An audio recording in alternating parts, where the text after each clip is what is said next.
Західні ЗМІ пишуть, викриття Шайтанова – це сильний удар по путінській терористичній мережі в Європі та найбільший провал російської розвідки.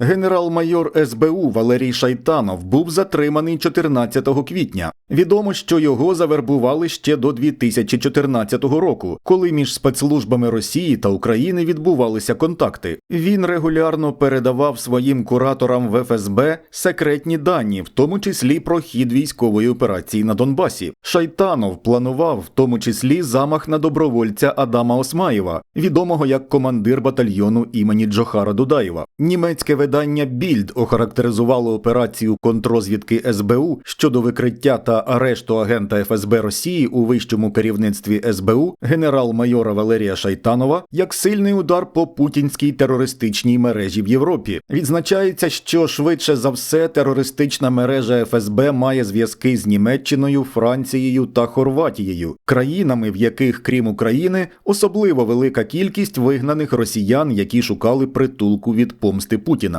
Український шпигун Кремля Валерій Шайтанов знову і знову приїздив до Німеччини, щоб зустрітися зі своїми російськими кураторами, здавалося б, в безпеці. Терористична мережа ФСБ, очевидно, має зв'язки з Німеччиною, Францією та Хорватією, тими країнами, в яких, крім України, особливо велика кількість вихідців з Росії. Деякі з них мають чеченське коріння і шукали притулку від помсти Путіна, і в яких неодноразово відбувалися вбивства на замовлення Кремля, пише Більд. Західні спецслужби допомогли спостерігати українцям за заарештованим і його контактами. Крім того, до кінця не було зрозуміло, чи буде кремлівський шпигун заарештований в Німеччині або ж в Україні. За запитом Більд, Федеральне міністерство внутрішніх справ Німеччини не захотіло коментувати арешт і попередні розвідувальні розслідування щодо ФСБ на території Німеччини. Згідно з інформацією видання, Німеччина перебувала на перехресті російської мережі вбивств.